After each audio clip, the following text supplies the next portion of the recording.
Hola, esta es la clase de mujeres hermosas, valiosas de la Escuela Bíblica Dominical de la Iglesia Cristiana Bautista Getsemaní de Guadalajara. Mi nombre es Rebeca Hernández y vamos a dar inicio con una oración.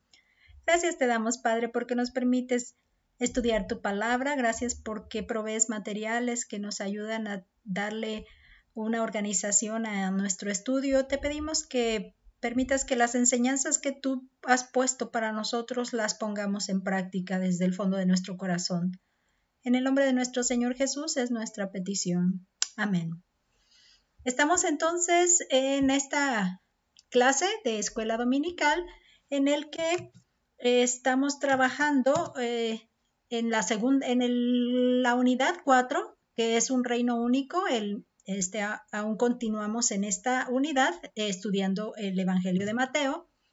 Y el estudio de hoy es el estudio número 42, las relaciones en el reino. Lo que estamos usando para este estudio es en Mateo, del versículo 1 hasta el capítulo, Mateo 18 del versículo 1 hasta el capítulo 19, versículo 15, y sus subtítulos. Texto básico está entre esos dos capítulos. Tenemos un versículo clave, o más bien para memorizar tenemos dos versículos que están en el capítulo 18, es el versículo 2 y el versículo 3. Dice: y llamando Jesús a un niño, lo puso en medio de ellos. Y dijo: de cierto os digo que si no os volvéis o os hacéis como niños, no entraréis en el reino de los cielos. Este sería el texto para memorizar. Tenemos también que la verdad central dice las enseñanzas de Jesús sobre el matrimonio y cómo relacionarnos con los demás con sensibilidad y disposición para perdonar. Una de las partes que nos vamos a detener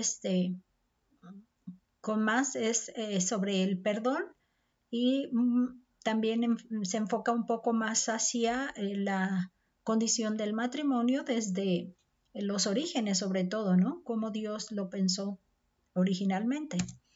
Ya para las enseñanzas de y aprendizaje de este estudio tenemos que hay que demostrar nuestro conocimiento de las enseñanzas de Jesús sobre las correctas relaciones y la permanencia del matrimonio. Y también mostrar una actitud frente a dar pasos para restaurar y enriquecer una relación. Aquí me llama la atención porque restaurar habla de algo que se ha roto, ¿no?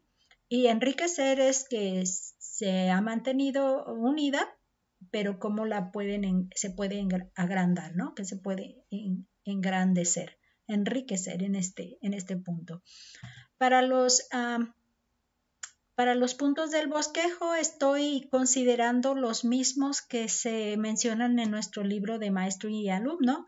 No me parecía, me parecía muy adecuadamente sus divisiones, o quise no darles cambios.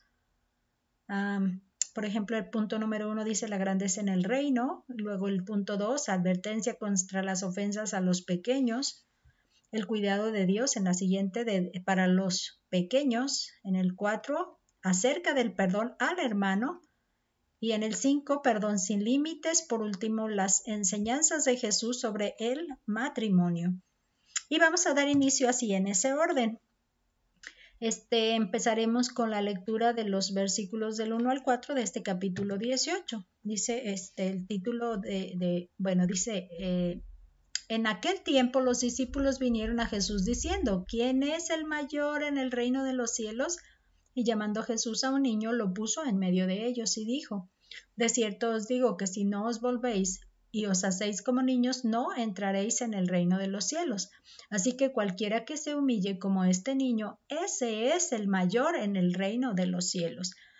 Algo que vamos a ver como un antecedente es que en el último evento del capítulo anterior, Jesús se encuentra en Capernaum pagando los impuestos que le vienen a cobrar, y también paga los de Pedro.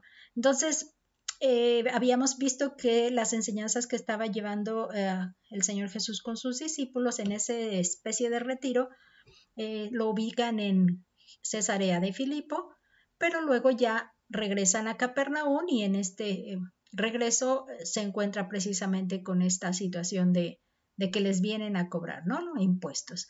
Y no quiero tocar el tema allí, pero por lo menos ubicar en dónde se encuentran a partir de nuestro relato. Entonces, aquí es donde los discípulos están discutiendo entre ellos están discutiendo quién de ellos sería el de más jerarquía en el reino de los cielos. Esta discusión no la menciona nuestro relato que acabamos de leer, pero lo menciona Marcos en el capítulo 9 y solo les estoy mostrando los versículos 33 y 34. Dice, y llegó a Capernaum y cuando estuvo en casa les preguntó, ¿qué disputabais entre vosotros en el camino? Mas ellos callaron, porque en el camino habían disputado entre sí quién había de ser el mayor.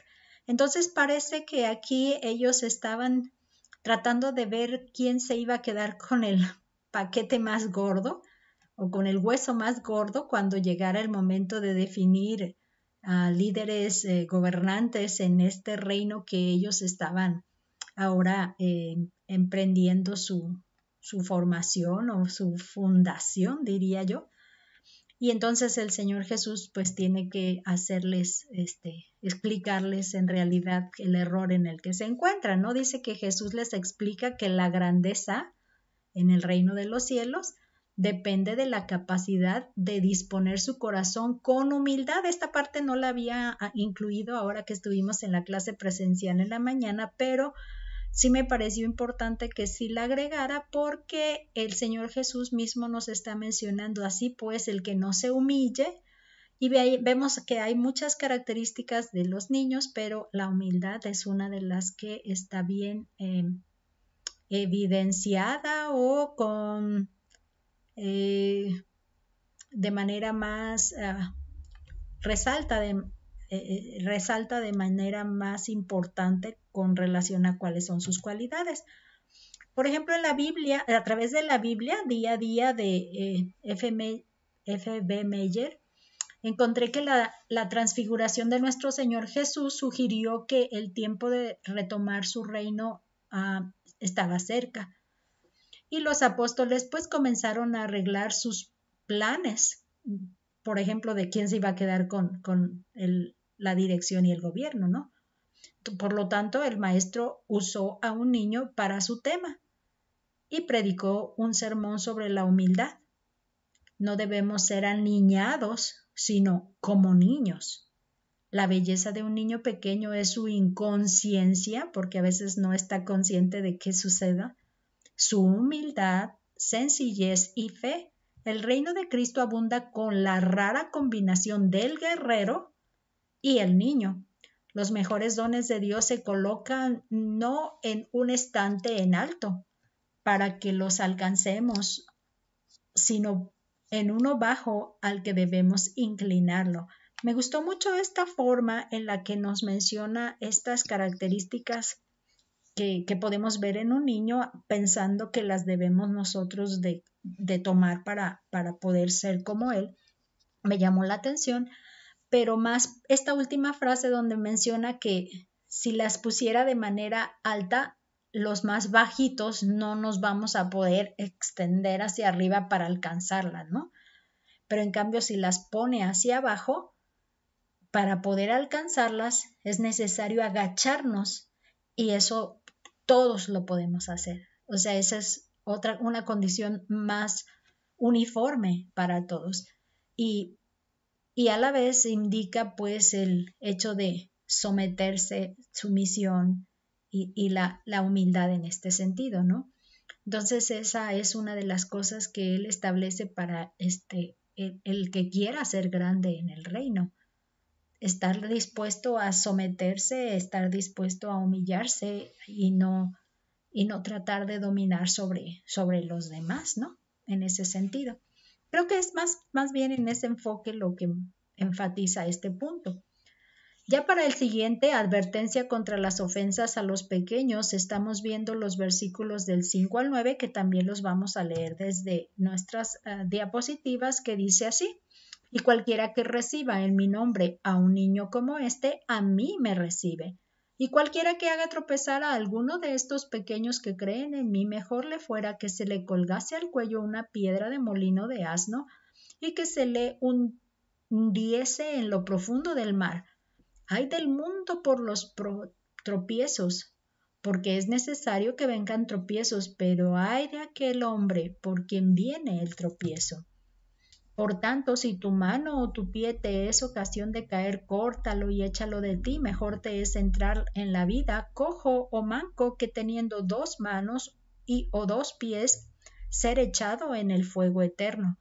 Y si tu ojo te es ocasión de caer, sácalo y échalo de ti. Mejor te es entrar con un solo ojo en la vida que teniendo 2 ojos, ser echado en el infierno de fuego.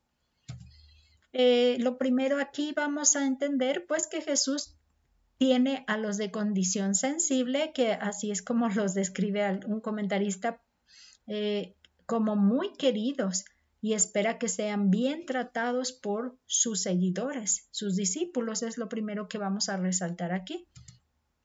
Dice en las notas sobre toda la Biblia de John Wesley, dice: y todos los que en este sentido son niños, me son indescriptiblemente queridos.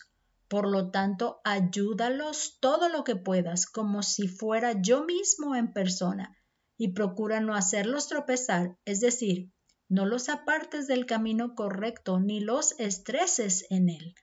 Esta es una forma de imaginar que el Señor Jesús nos está pidiendo eso con esas palabras, y según la interpretación de John Wesley, ¿no?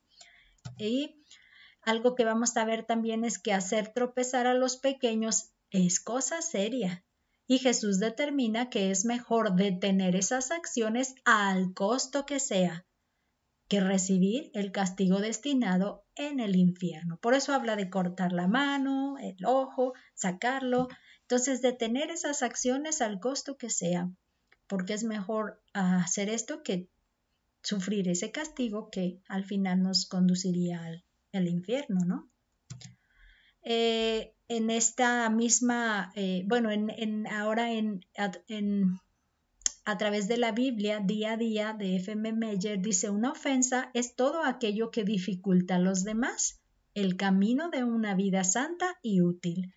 Asegúrate en todas tus acciones de considerar a los más débiles que te están mirando y siguiéndote.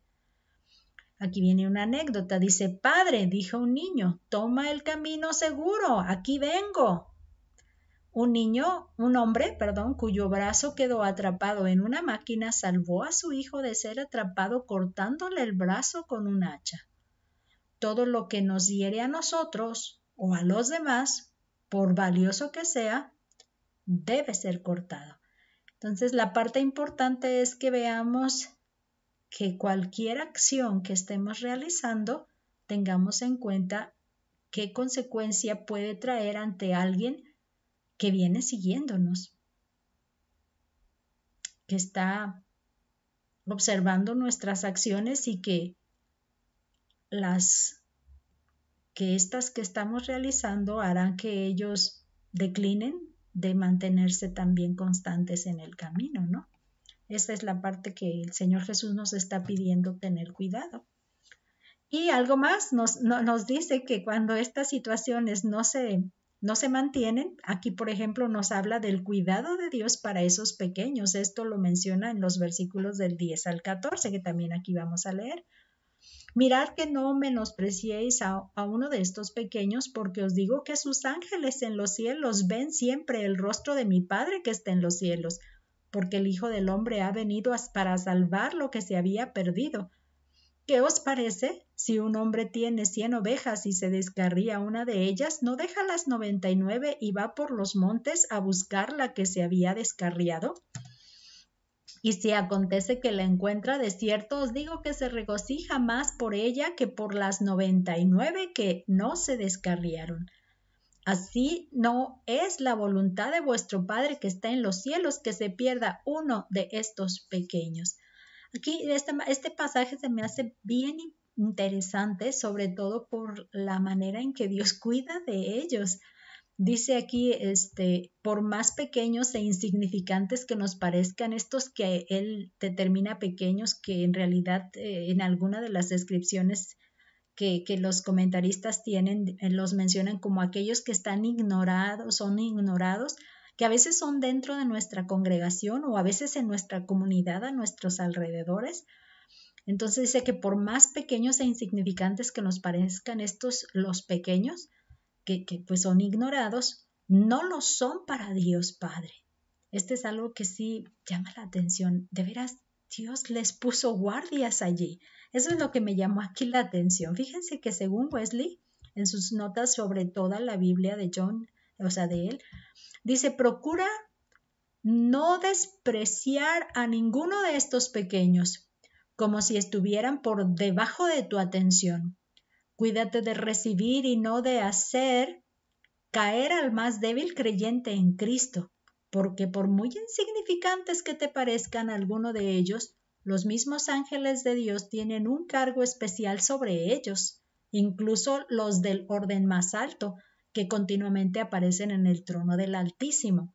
Contemplar el rostro de Dios parece significar al servir cerca de su trono y ser una alusión al oficio de los ministros principales en las cortes terrenales que dialogan diariamente con sus príncipes.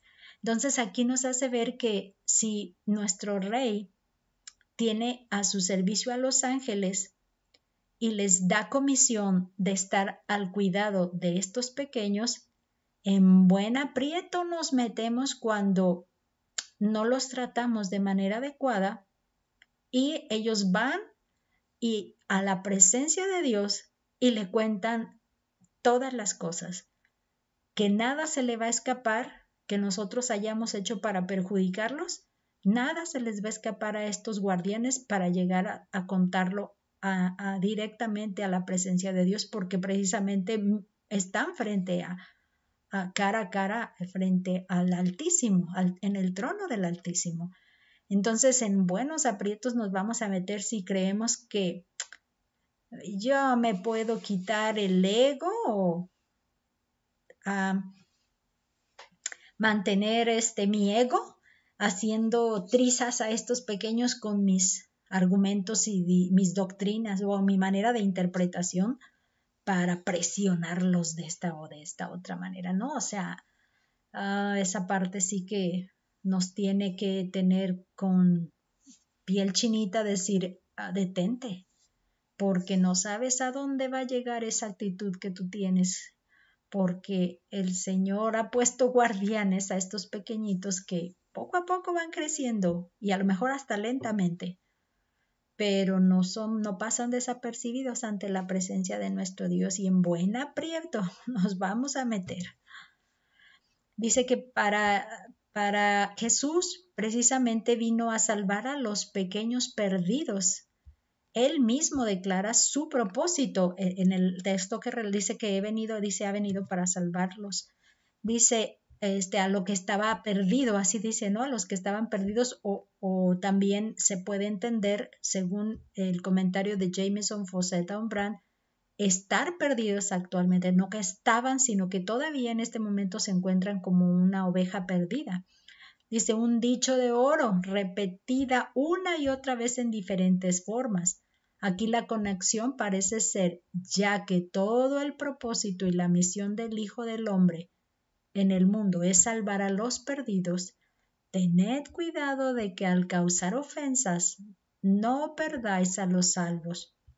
Que esta es la idea que se pretendía y lo podemos deducir en Mateo 18:14, que precisamente es el pasajito que acabamos de leer. En otras palabras, creo que aquí es importante resaltar que si bien ya había perdidos y son a los que nuestro Señor, el Señor Jesús, está dedicado como una misión rescatar, porque si ustedes recuerdan, dice, id primero a las ovejas perdidas del pueblo, no vayas a los gentiles. Entonces su misión era hacia ellos, rescatarlos a los que habían sido no bien dirigidos, ¿verdad? Cuando tenían pastores que no se estaban preocupando por ellos. Entonces, una de las cosas que él hace mención es que yo he venido a ellos, ¿no?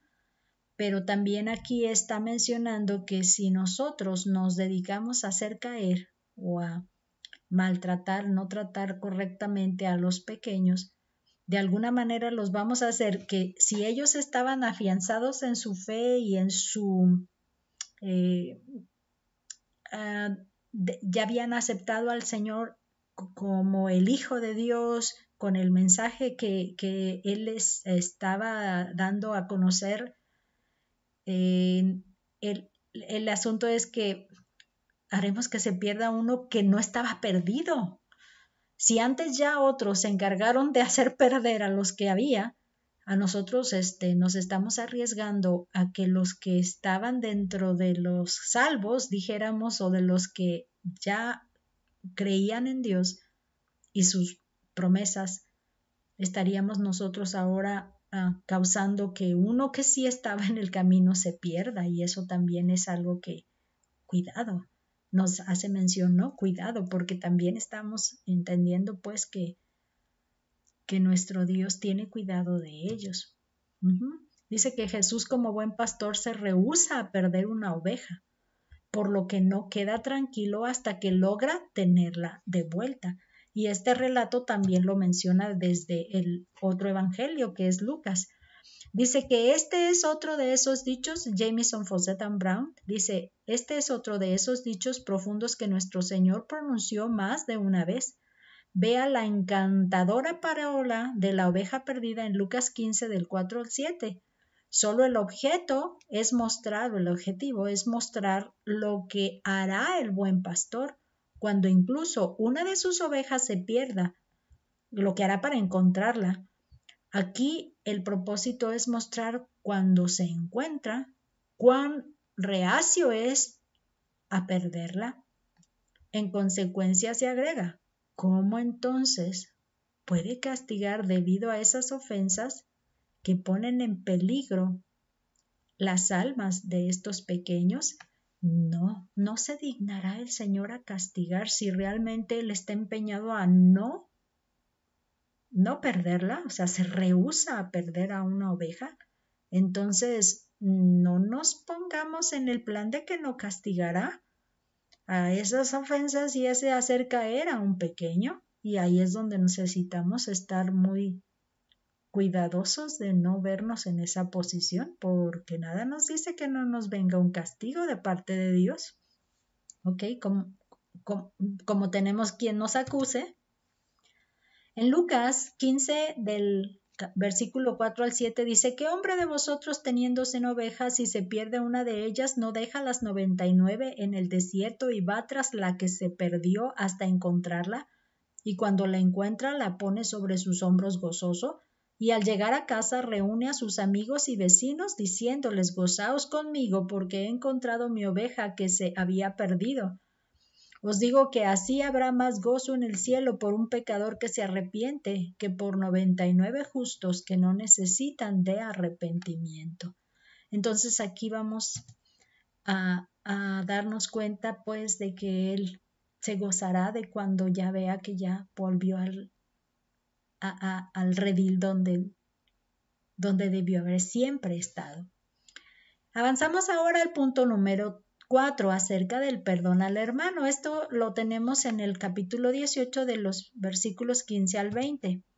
Dice, por tanto, si tu hermano peca contra ti, ve y repréndele estando tú y él solos, y si te oyere, has ganado a tu hermano, mas si no te oyere, toma aún contigo a uno o dos, para que en boca de los dos o tres testigos conste toda palabra. Si no los oyere a ellos, dilo a la iglesia, y si no oyere a la iglesia, tenle por gentil y publicano. De cierto os digo que todo lo que atéis en la tierra será atado en el cielo, y todo lo que desatéis en la tierra será desatado en el cielo. Otra vez os digo que si 2 de vosotros se pusieren de acuerdo en la tierra acerca de cualquier cosa que pidieran, les será hecho por mi Padre que está en los cielos. Porque donde están 2 o 3 congregados en mi nombre, allí estoy yo en medio de ellos. Esta parte del perdón, pues Jesús les está enseñando a sus discípulos cómo actuar cuando sufren una ofensa de parte de su hermano en la fe. Entonces esto nos trae a esa institución que el Señor Jesús ya establece a partir de la declaración de Pedro. Está estableciendo como unos lineamientos que si dentro de la comunión de la iglesia un hermano peca contra ti, te ofende, te agrede, te hace sufrir una ofensa, ¿no? Entonces, el Señor Jesús está enfocándose a la comunión dentro de la iglesia y a una situación y altercado entre 2 hermanos. Y tú eres el que lo está sufriendo, ¿no? Así se los está enseñando. Entonces, toda esta enseñanza que Jesús da a sus discípulos tiene lugar dentro del contexto de su iglesia. Así se enfatiza la comunión entre hermanos de la fe en Cristo.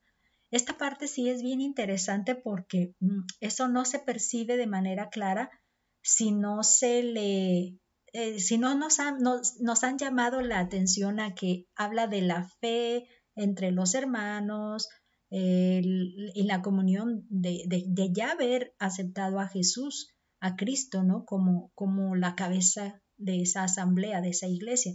Entonces, esto sí me llama la atención porque sí me tuvieron que alertar, ¿no? Ahora que estaba con los comentarios. Jameson Fawcett Ambran nos dice, primero, no guardes rencor contra tu hermano ofensor. Esas son las indicaciones que está enseñando el Señor Jesús según Jameson Fawcett Ambran. Dice, ni lo hagas en presencia de los incrédulos. O sea, no le llames la atención al ofensor en presencia de los que no han creído. Dice, pero llévalo a un lado, hasta un ladito. Muéstrale su falta y si la reconoce y la repara, le has hecho más servicio que a ti mismo. Entonces, si logras que esa persona que te ofendió reconozca que hizo mal, entonces lo has ganado y le has hecho un mejor beneficio que lo que él hubiera querido hacer para contigo. Dice, luego, si esto falla, tome 2 o 3 para ser testigo de cuán justa es su queja y cuán fraternal es su espíritu de tratar con él. Fíjense que aquí es como si si él no quisiera creerte que tú tienes el deseo de resarcir la relación, entonces dices, pues trata de que otros que sean de alguna manera testigos de prueba de que tu decisión es sana, honesta, de que quieres enmendar ese problema, ¿no? En lugar de hacerlo peor. Entonces, no es traerlos para empeorar, sino que ellos sirvan como una manera de darle claridad de que lo que le pides y buscas de él es honesto y se trata de resarcir la relación. Esa es la finalidad de que las 2 personas lleguen contigo. Dice nuevamente, si esto falla, llévalo ante la iglesia o congregación a la que ambos pertenecen. ¿Ok? Entonces ya vámonos a toda la congregación. Dice, por último, si incluso esto falla, o sea, si la iglesia no lo hace entender que es honesta tu demanda o tu queja de que se resarzan las cosas, dice, entonces considérenlo ya no como un hermano cristiano, sino como uno de afuera, como los judíos hicieron con los gentiles y los publicanos, los dejaron ya fuera de su contexto, de su comunidad, y se encerraron, ¿no? Ellos se encerraron a mantenerse en un grupo aparte, ¿no? Entonces, santos decíamos que ellos se consideraban. ¿Cuál es entonces la finalidad? Que este ofensor se dé cuenta de su error y cambie de actitud y vuelva a restablecer su relación y su comunión de una manera sana, ¿no? Pero si no lo logran ni como comunidad de iglesia, asamblea de la que Cristo instituyó, entonces no tiene sentido que siga en la comunión con ellos. Así como que estorba más que ayuda, ¿no? Mejor que se retire y se salga, ¿no? O sea, mandarlo fuera. Dice que la misión que antes recibió Pedro, ahora Jesús la extiende a todos los discípulos, aunque de manera particular aquí se enfoca en la apertura de las puertas de la comunión de la iglesia. Habíamos visto cómo a Pedro se le dio un ministerio de abrir, dice, las llaves del reino de los cielos. Estábamos viendo cómo lo hizo con los judíos en el Pentecostés y más adelante con Cornelio, los gentiles.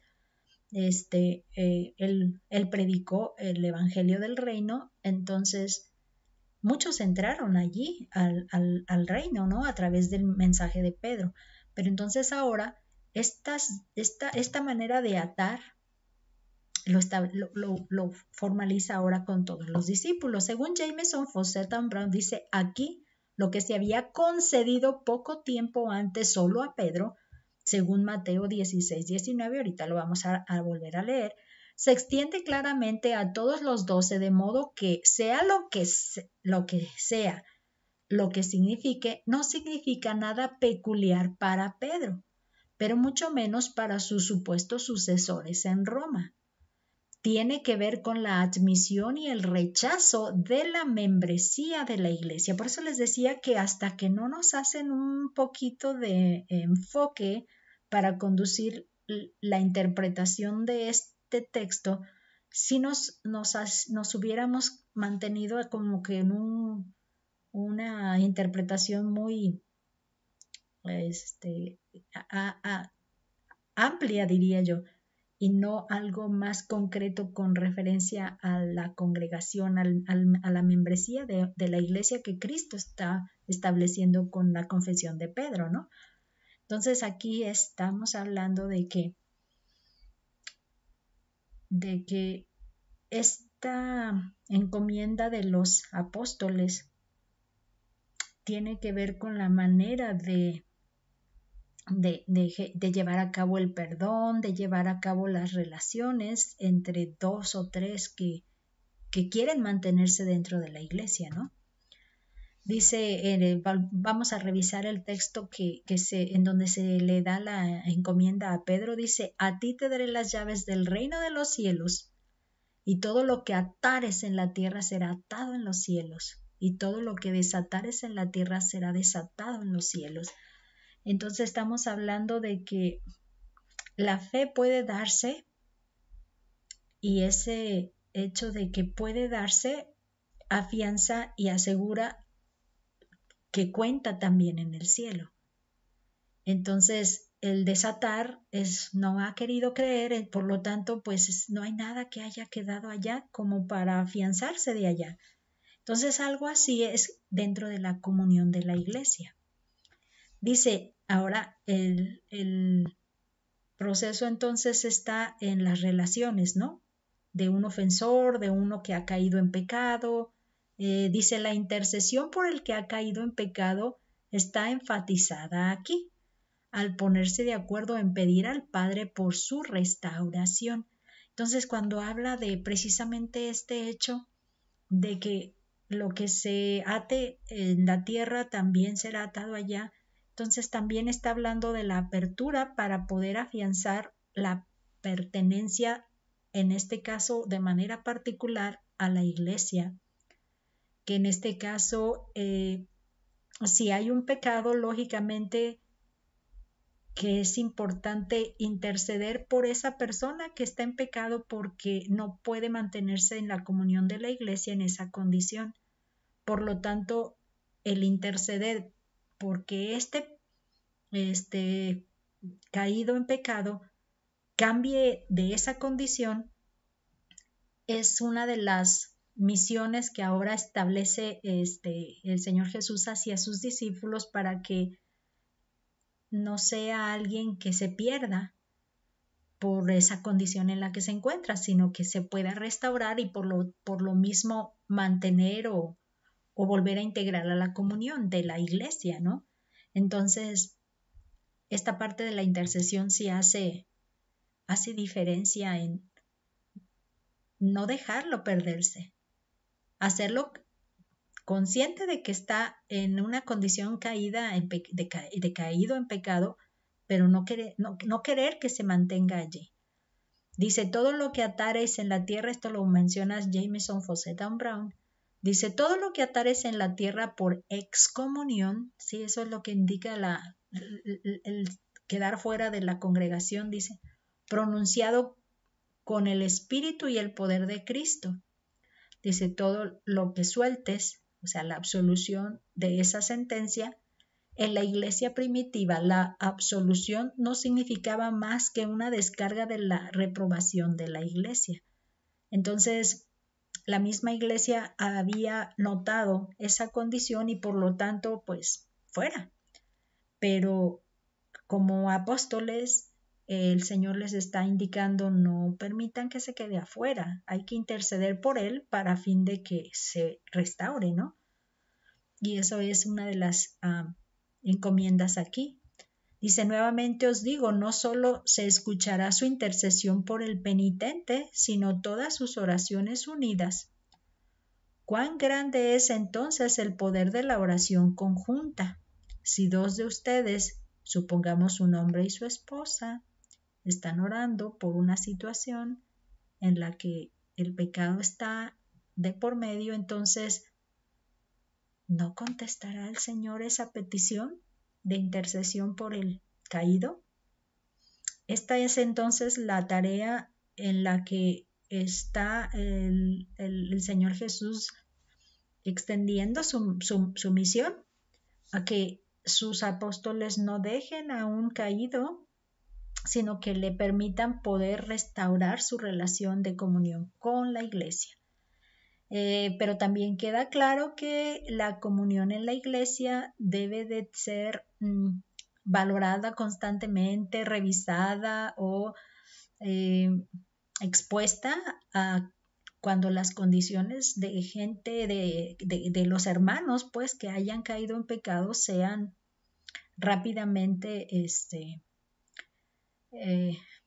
lo que llamamos disciplinar, pues, en la iglesia y hacerlo señalar que sí hay una situación que se debe de reprobar, y entonces los líderes, en este caso los apóstoles están aquí, los líderes deben encargarse de la restauración para que no se quede expulsado o en excomunión de por vida.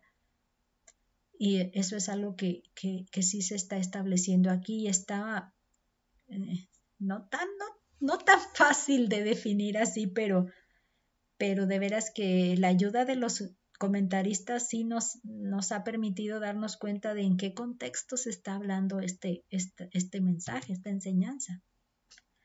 Luego ya nos hace pasar al perdón sin límites, que son en el mismo capítulo 18 del 21 al 35. Dice, entonces se le acercó Pedro y le dijo, Señor, ¿cuántas veces perdonaré a mi hermano que peque contra mí? ¿Hasta 7? Jesús le dijo, no te digo hasta 7, sino aún hasta 70 veces 7, por lo cual el reino de los cielos es semejante a un rey que quiso hacer cuentas con sus siervos.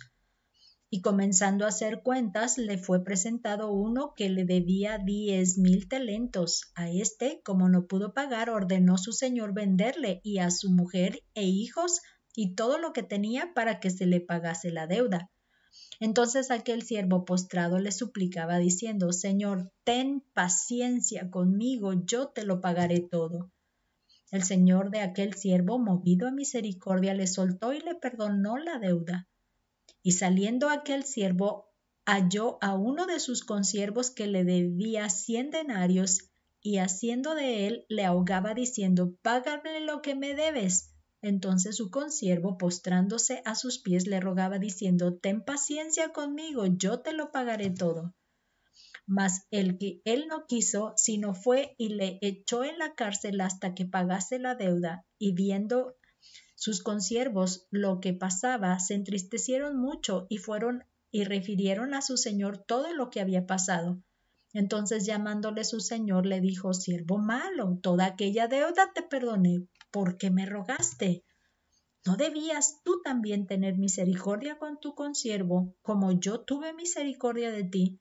Entonces su señor, enojado, le entregó a los verdugos hasta que pagase todo lo que le debía.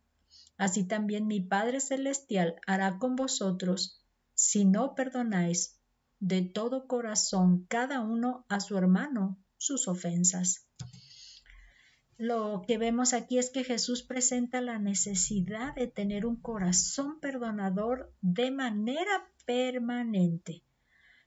Algo que no lo puse en las diapositivas, pero lo leía en el comentario Crowder, hasta en sus libros viene que Pedro lo que quiere es darle un límite. Y cuando menciona hasta 7, le está dando un límite. En cambio, el Señor Jesús no establece un límite, más bien establece una condición. Hay que perdonar. Y hay que perdonar. Y de ahí no hace otra insistencia. En el comentario de A través de la Biblia día a día de F. Meyer encontramos que 70 veces 7 es un perdón ilimitado. Estos números denotan la perfección de la perfección. Y si Dios nos pide tanto, ¿qué no está dispuesto a hacer Él por nosotros? Él nos pide mucho a nosotros, pero entonces significa que Él es más capaz de hacer algo mayor para nosotros. Por eso es la expresión. Entonces dice, desespérate de ti mismo, pero nunca desesperes de la misericordia perdonadora de Dios. O sea que si dices tú, oh, desesperanza, no voy a tener, de ti hazlo. Yo no soy capaz, pero nunca pienses que Dios no es capaz con tanta misericordia que Él tiene.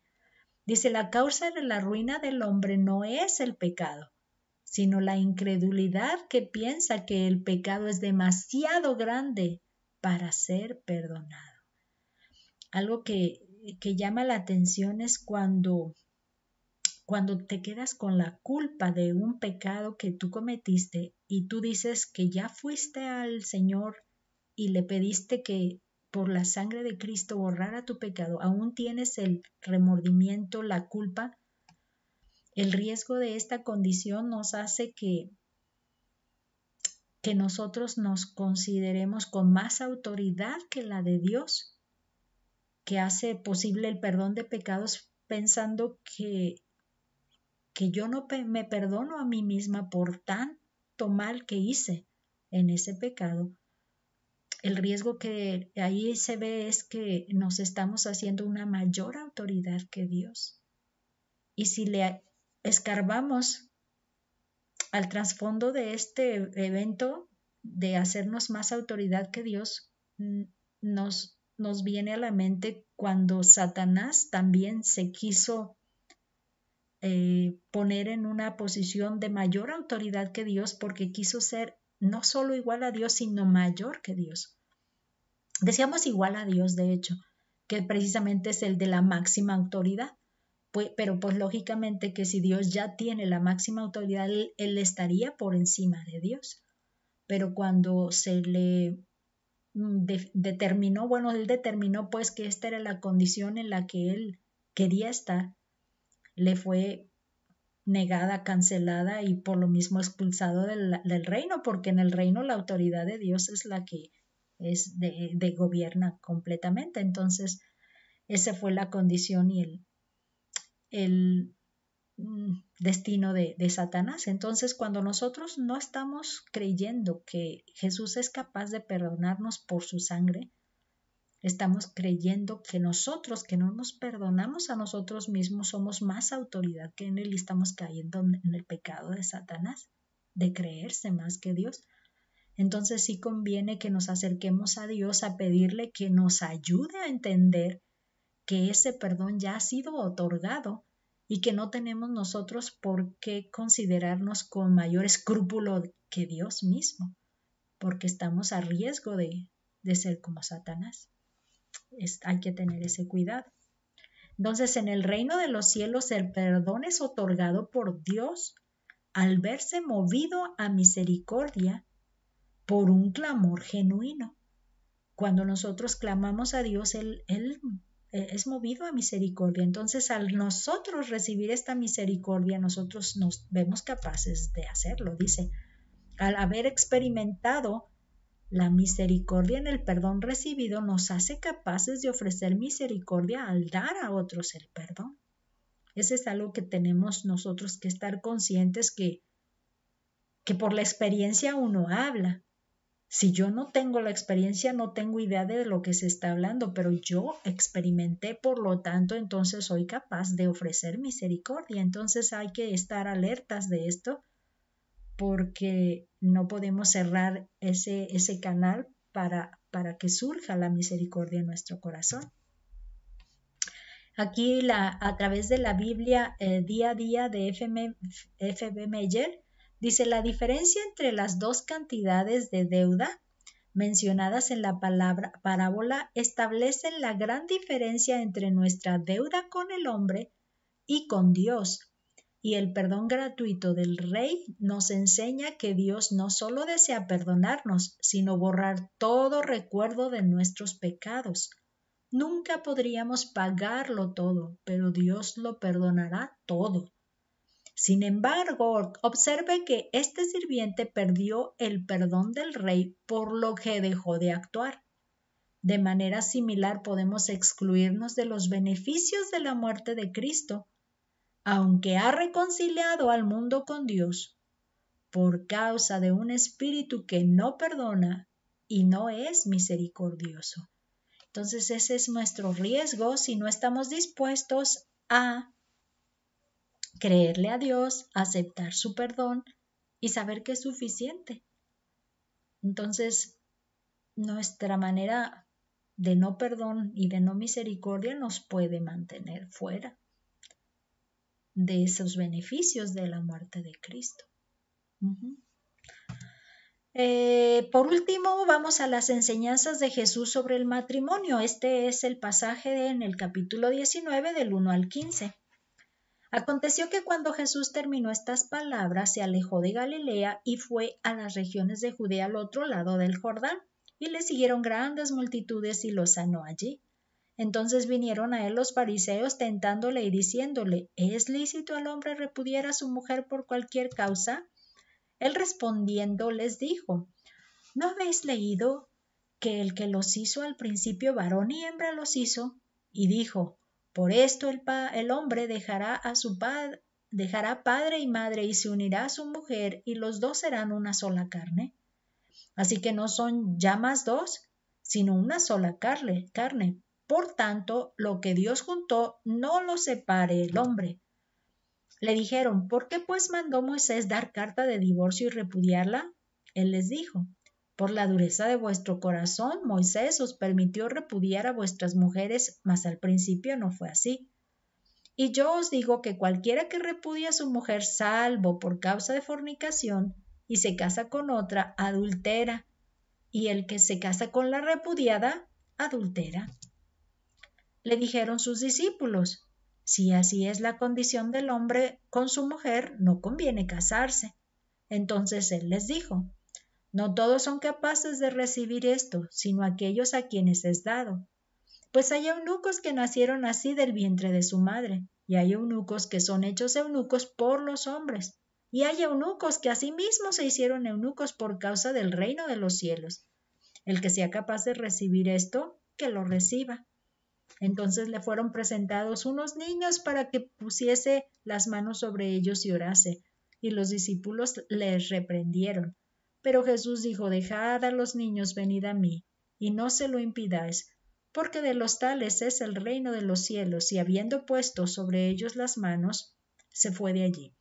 Fíjense que ahorita me estoy dando cuenta que no hicimos un poquito de argumentos sobre estos pasajes, que en realidad están puestos a la par del primer punto donde menciona quién es el más grande, ¿no? Entonces, algo que aquí puedo resaltar de una vez es que en este pasaje el Señor Jesús establece que los niños ahorita, en la edad pequeñita, ya tienen entrada al reino de los cielos. Ellos no conocen la diferencia entre el bien y el mal, por lo tanto no están tendenciosos al mal como parte de la naturaleza humana. Entonces, esta condición es un estado de seguridad en el reino de los cielos. Por eso es que para nosotros es importante que nos volvamos niños, porque así no tendremos que estar lidiando con esa tendencia al mal, entendiendo bien y el mal y tener pues el gusto por irnos hacia el mal. Esta es la parte que pues nos permite no ser maliciosos y entonces deleitarnos en el mal.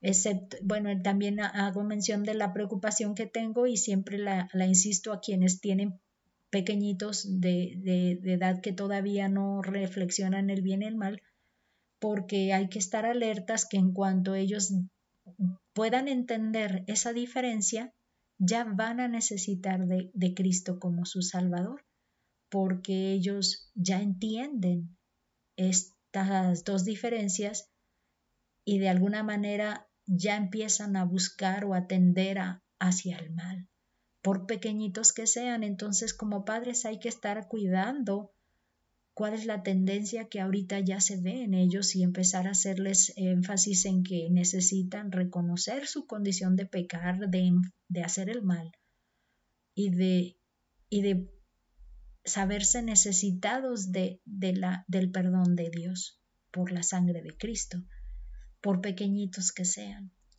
Es necesario estar al tanto de ellos.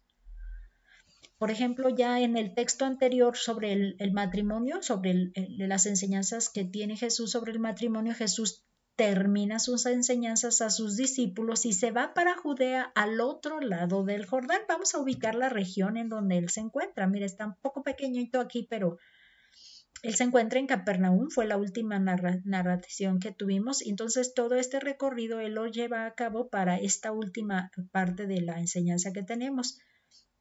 Para estas fechas están las festividades de los tabernáculos y de la dedicación. Así es como está, por lo menos se muestra y es enfático aquí en este mapa, que ahora ya estoy usando el mapa de la siguiente relato, que es el mapa número 6 de la vida de Jesús.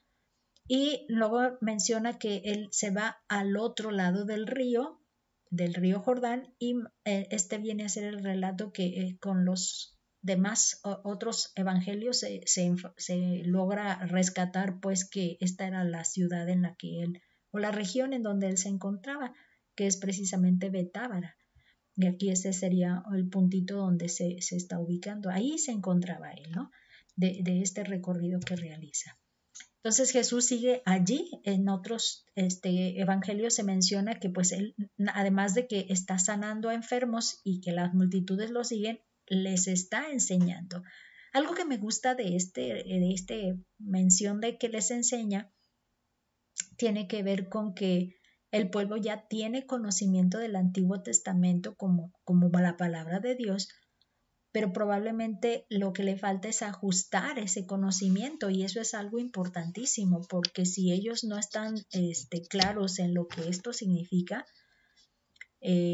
para Dios, y se espera cómo acercarse a Dios a través de sus demandas, entonces ellos se encuentran como ovejas perdidas. Por lo mismo, el Señor Jesús está pendiente de enseñarles por dónde es el camino. Marcos 10:1 dice: levantándose de allí vino a la región de Judea y al otro lado del Jordán, y volvió el pueblo a juntarse a él, y de nuevo les enseñaba como solía. Entonces su preocupación es las ovejas perdidas que no fueron enseñadas adecuadamente y que otros las perdieron. Dice, los fariseos quieren hacerle caer en alguna declaración con la que puedan acusarle. Esta vez tocan el tema del divorcio. Meyer, a través de la Biblia día a día, nos dice: el divorcio era común entre los judíos de esa época decadente, siendo justificado por Deuteronomio 24:1. Con respecto a esto, debe recordarse que esta legislación, aunque adelantada a los estándares de su época, fue una clara concesión al estado moral que se había alcanzado entonces. Y aquí lo que me llamó la atención es que una de las evidencias de una época decadente o de una sociedad decadente es el del adulterio. Y por esta situación del adulterio se fomenta y se abunda en los divorcios. Entonces, algo que estamos asociando con nuestra época hoy en día es que hay mucho divorcio por causa de adulterio, en la gran medida. En otras, también hay mucho divorcio que no necesariamente por causa del adulterio. Entonces, aquí también es una situación que no, que sí es, resalta que la decadencia misma está en relación con el adulterio y por lo tanto con la consecuencia del divorcio. Eso es algo que aquí me llama la atención y lo podemos resaltar. ¿Qué dice Deuteronomio 24:1? Dice, cuando alguno tomare mujer y se casare con ella, si no le agradare por haber hallado en ella alguna cosa indecente, le escribirá carta de divorcio y se la entregará en su mano y la despedirá de su casa. Lo que estaba leyendo en algunos comentarios, pero no lo escribí en las diapositivas, era que precisamente este hecho lo trata de regular de alguna manera o frenar de alguna manera a Moisés, porque había mucha dureza en el corazón de los hombres de la época, en el que se entendía pues que la mujer era una posesión más de cada hombre, y que cuando ellos no les agradaba, según este versículo que les daba esa libertad de decidir esa cosa indecente, entonces no les daban carta de divorcio, ya sea no les oficializaban la separación y se podían quedar todavía como su posesión, pero como abandonadas, ¿no? Como si fueran más una pertenencia, hablábamos ahí creo que de como si fueran una bestia, por ejemplo, del redil, y que pues que coma lo que pueda, como pueda y a la hora que encuentre y que él por sí mismo encuentre, ¿no? Entonces la dejaban desprotegida en cuanto a su sostenimiento y abandonadas y echadas fuera. Ellas no pueden buscar otra persona con la que se puedan casar y encontrar un sostenimiento seguro, ¿no? De alimento. Entonces ellas terminaban en la prostitución para fin de poder comer. Entonces, algunas de ellas con la carta de divorcio podían volver al hogar paterno y del hogar paterno ser pedidas nuevamente como por matrimonio y tener entonces su sostenimiento. Entonces ellos, lo que había, el plan de Moisés era ayudar de alguna manera a que dejaran de ser tan inconscientes, tan indolentes del bienestar de estas mujeres, ¿no? Dice en el diccionario ilustrado de la Biblia, yo quería ver qué pasaba con el divorcio, ¿no? Aquí es lo que encontré sobre el divorcio. Dice, en el Antiguo Testamento Moisés permitió el divorcio por la dureza de vuestro corazón, según dijo Jesucristo a los judíos. No quiere decir que Moisés haya inventado el divorcio, sino que hizo leyes para reglamentar una práctica que ya existía desenfrenadamente. Fue un paso que protegió el matrimonio más que antes, aunque hoy parece demasiado liberal en las leyes mosaicas. Entonces era, como decíamos, una sociedad tan decadente que ya era un degenere ahí, un desenfreno de divorcios, de abandono de mujeres, ¿no? Y entonces él trata de frenar y de alguna manera mantener la unidad en ese matrimonio. Dice, las prácticas del divorcio, esto lo leo en su libro, solo lo estoy agregando en las diapositivas, dice, las prácticas del divorcio corrían en lo que se llamó dos escuelas. La A sería Shammai, que sería el tipo conservador, que el divorcio estaba limitado al adulterio matrimonial. Si hubo adulterio, entonces vamos a disolver ese matrimonio. Pero también está la otra escuela que es la Hillel, que se le consideraba liberal porque se enfatiza el divorcio permitido en la frase de en cualquier cosa, o sea, se enfatiza en la palabra cosa. Entonces hacíamos una lista de qué se les pudo haber ocurrido y yo decía, pues se les quemaron los frijoles. Había escuchado ya esa expresión antes, por eso se me vino rápido a la mente. Y la otra, no, pues es que no quiso hacer las labores de esta manera. Bueno, a mí se me ocurrieron y no alcancé a escuchar todas las que nos estaban comentando las hermanitas, porque yo estaba con mi lista personal, ¿no? Pero sí era cualquier cosa la que ellos. Entonces estaban en estas dos escuelas. Lo que aquí sucede es que los fariseos querían aprovechar a que el Señor Jesús se hiciera de una de estas dos escuelas para que pudiera tener en contra alguno de estos grupos. Si se hacía de la Shammai, los de Hillel iban a estar en contra. Si se hacía de la Hillel, todos los de Shammai iban a estar en contra. Entonces ya con eso ellos, por decir algo, tendrían más oportunidad para hacerlo como perder fama o de alguna manera seguidores, ¿no? Y poder ahora dar el siguiente paso atacando ellos y poderlo destruir, vamos, aminorar la atracción que traía, ¿no? O que tenía con todo el pueblo. Dice Jesús tiene que volver a las raíces del matrimonio. Lo que él hace cuando le preguntan sobre esto, dice, ¿cómo fue algo instituido por Dios y por lo tanto indisoluble? Entonces, en la mente y en el pensamiento de Dios está que el matrimonio es indisoluble. Y él precisamente hace mención de su desagrado de este divorcio. Y lo vi en Malaquías 2:16, pero me llamó la atención las maneras diferentes. Varía un poquito nada más, pero cómo califica esta condición del repudio, del divorcio, de una manera que exhibe la condición interna del corazón. Miren, por ejemplo, en Reina Valera normal de la versión 60 dice, porque Jehová Dios de Israel ha dicho que él aborrece el repudio y al que cubre de iniquidad su vestido, dijo Jehová de los ejércitos. Guardaos pues en vuestro espíritu y no seáis desleales. Entonces habla del adulterio, pues, y que por lo tanto la consecuencia es el divorcio. Pero el relato de esta palabra de Dios para todos dice, el Señor Todopoderoso Dios de Israel dice que el que odia a su mujer y se divorcia de ella deja ver lo cruel que es. Así que cuídese cada uno y no sean infieles, o sea, cuiden su adulterio, que no caerán en el adulterio.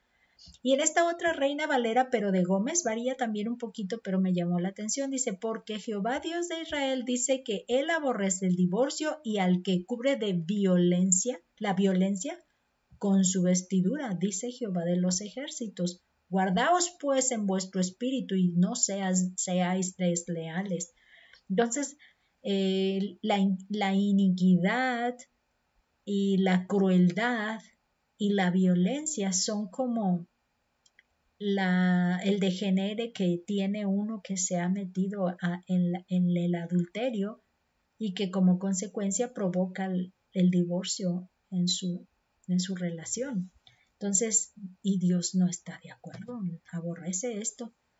Dice Jesús expone que en el plan de Dios no está la separación de la pareja a menos que haya infidelidad de por medio. Entonces el Señor Jesús sí establece que la infidelidad sea una razón por la que se pueda disolver este matrimonio.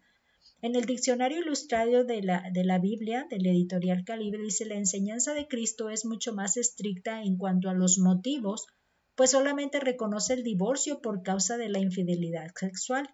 Aquí la palabra fornicación debe entenderse como pecado sexual en general y no en su significado más limitado de las relaciones entre solteros. En cambio, cuando el divorcio es por cualquier otro motivo, el divorciado no debe casarse de nuevo, porque ante los ojos de Dios sigue siendo casado. Solamente por causa de adulterio el divorciado tiene libertad de volverse a casar.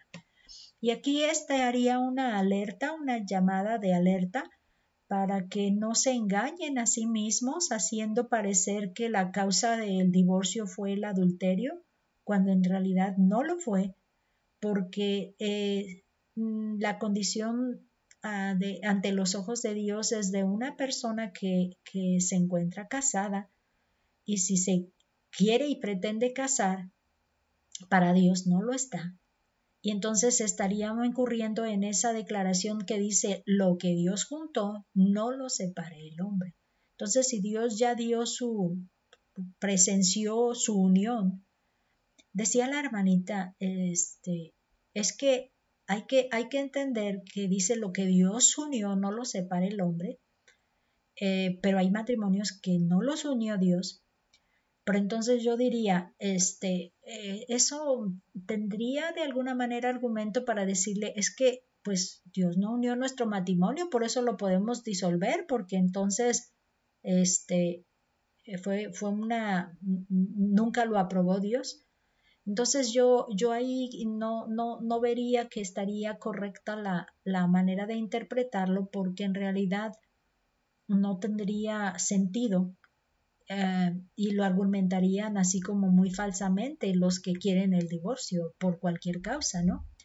Yo estaría entendiendo que la legalidad establecida en nuestra sociedad, donde se firma un contrato, es algo que Dios presencia, y al estar Él presente es como atestiguar que eso se lleva a cabo, ¿no? Entonces, todo aquel que firma un contrato de matrimonio está siendo partícipe a Dios, porque lo deja presenciar ese matrimonio, porque Dios está presente, aun cuando no sean fieles y devotos a Él está presente y Él está atestiguando con su omnipresencia esa unión que han certificado legalmente. Entonces, eso sí, se entendería pues de que Él presenció y vio la unión de ello, y por lo tanto establece que se vuelven una sola carne. Por lo tanto, ¿cómo pueden separar algo que ya es uno solo? Sí, queda un poquito más entendible en ese sentido, ¿no? Dice: bajo esta condición los discípulos ven que más que una bendición se torna una trampa. Este también fue un comentario de Jameson, Fausset and Brown, que es mejor evitar, según ellos lo mencionan, ¿no? Si esta es la condición del hombre, mejor no conviene, no conviene mejor hacer ese contrato, ¿no? Dice: Jesús explica que no es para todos el matrimonio, sino solo para quienes está destinado divinamente. Entonces aquí, si yo soy una mujer que soy soltera, cotorrona por cierto, que así es como ya me empezaron a llamar en mi propia familia, ¿quién me dice que no estoy dentro de los planes de Dios, de que no me destina para ser mujer o esposa? Y yo entonces tengo oportunidad de buscar un ministerio que a Dios le agrada y que puedo servirle a Él. Entonces ahí es donde dices tú, dice: si bien habrá quien nace eunuco, otros fueron hechos eunucos por los mismos hombres, pero también hay quienes se han hecho eunucos por amor a la obra de Dios. Entonces aquí es donde ya sería nada más enfocar o reafirmar estas tres condiciones de uno que se le considera eunuco. Y usan esta palabra. Este es el griego de eunuco, eunucos en este caso sería la transliteración que podemos entender nosotros. Dice que es una persona castrada.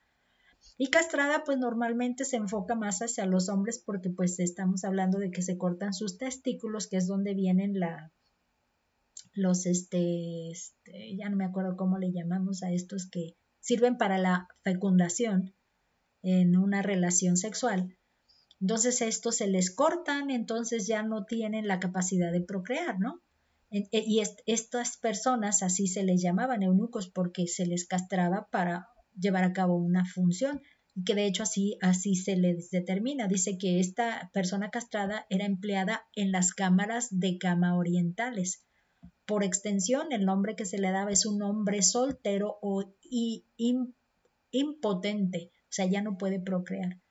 Por implicación, un chambelán, que el nombre chambelán le determina como un funcionario estatal, por lo tanto la palabra se traduce aquí como eunuco. Entonces este es diccionario hebreo y griego, diccionarios hebreo y griego de Strong. Entonces esta es la condición de alguien que se le llama eunuco, alguien que no está capacitado ya para procrear. Por lo tanto, pues la unión matrimonial no tendría el sentido para el cual se les está instituyendo, ¿no? Un matrimonio para multiplicarse y teniendo pequeños, ¿no? Bebés. En este otro diccionario de la Biblia de Smith, encontré que eunuco dice la forma inglesa de la palabra griega que significa cuidador de camas. Esta es la forma. Dice, en el sentido estricto y propio, eran las personas que estaban a cargo de los dormitorios en palacios y casas más grandes. Pero como el temperamento celoso y disoluto de Oriente requirió que este cargo estuviera en manos de personas que habían sido privadas de su virilidad, la palabra eunuca vino naturalmente para denotar a las palabras en esa condición. Se empleó ocasionalmente para denotar a las personas en tal posición sin indicar nada de su propio hombrío. O sea que no tenía que ver con que eran, por decir algo, no varoniles, homosexuales o afeminados, ni nada de esto. Simplemente esa parte reproductora ya no la tenían y les daba entonces un puesto asegurado, por decirlo así, con la condición asegurada para verse dentro de los principales cargos en las altas esferas o en el gobierno de la época o del país, ¿no? Ok, Abbott sería en todo caso de quien se toma el comentario. El apóstol Pablo deliberadamente eligió hacerse eunuco por amor al servicio de Dios. Entonces no es algo que sea de vergüenza.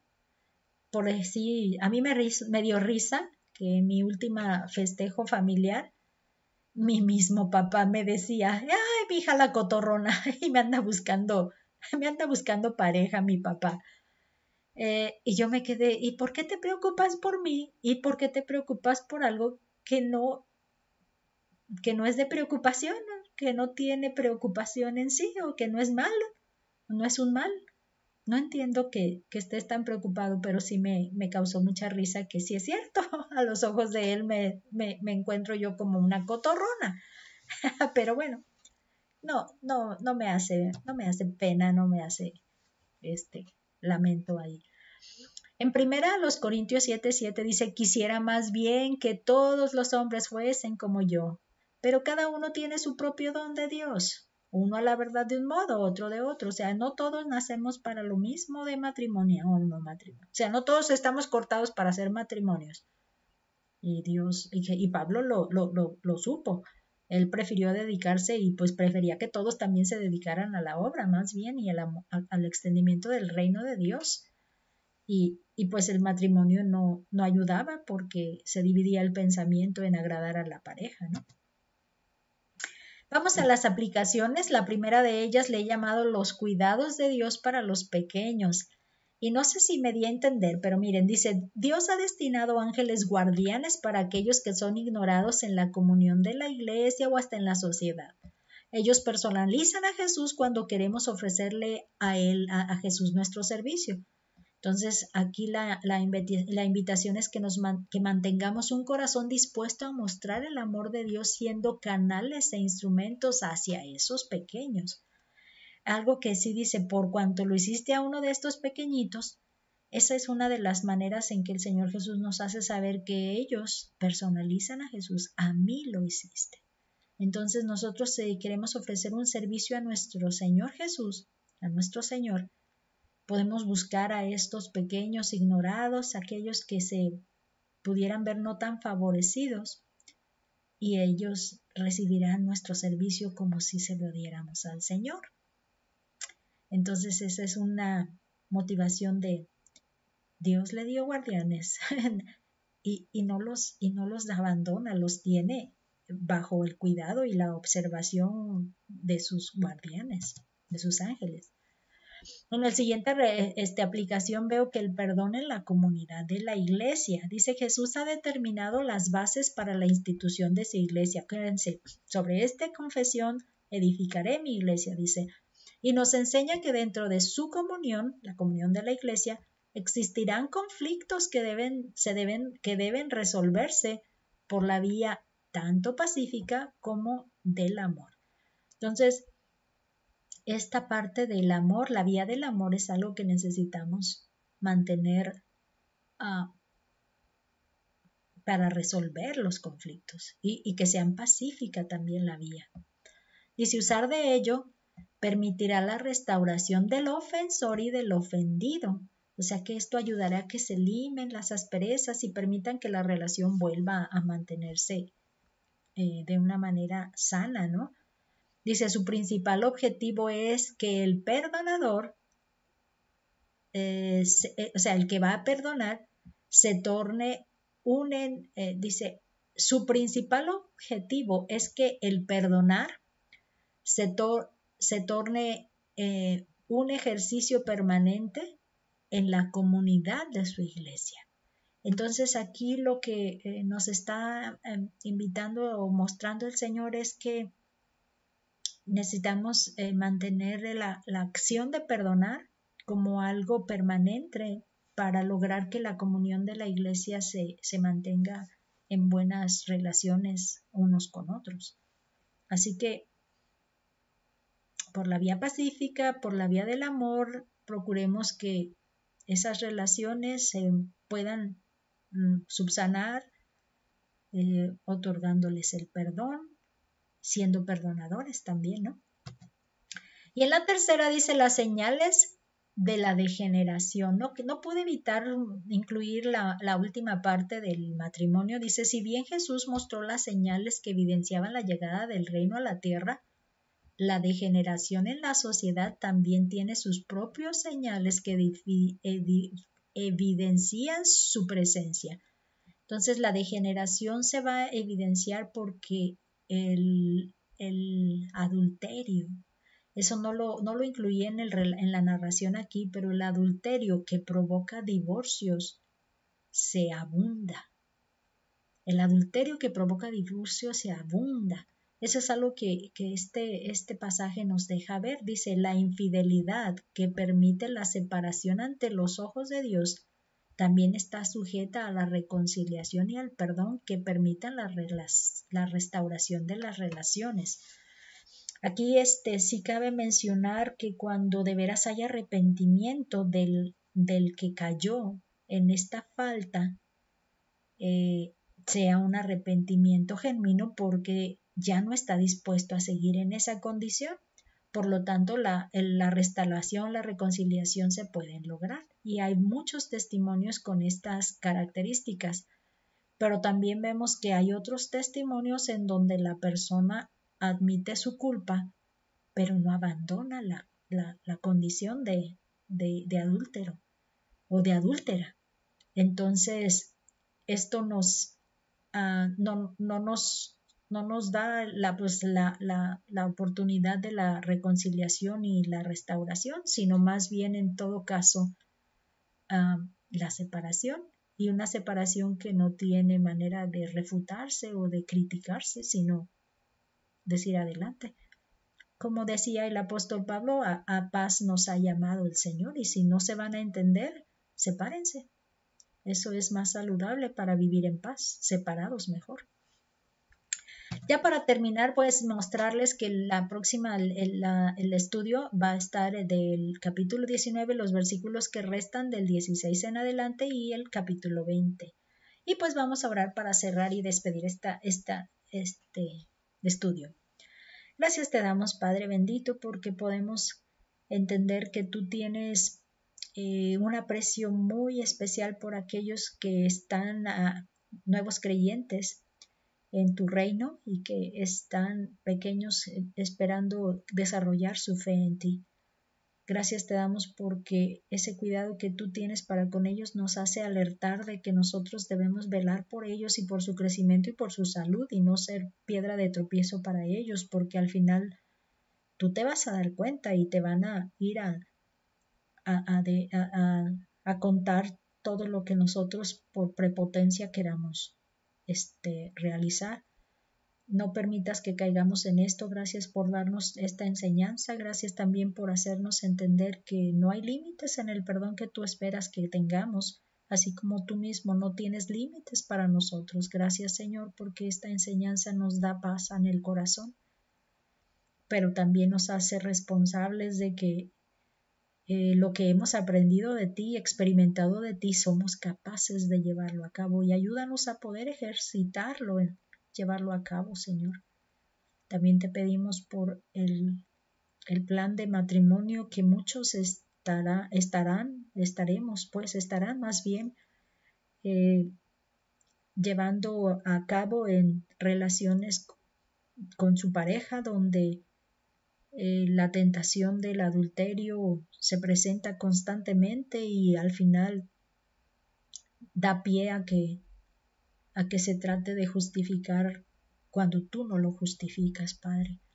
Te pedimos por la pureza del corazón para que esta sociedad y esta comunidad en donde esto se da, si es en nuestra misma iglesia, Padre, no permitas que se dé, que se pueda descubrir, que se destape, que se alumbre y que se ilumine donde está llevándose a cabo, para fin de que, como está en el relato, sea cortado y eliminado todo aquello que lo esté propiciando, que al final de cuentas no tendrá más que el fin del infierno por mantenerse en la condición de pecado y caído en pecado.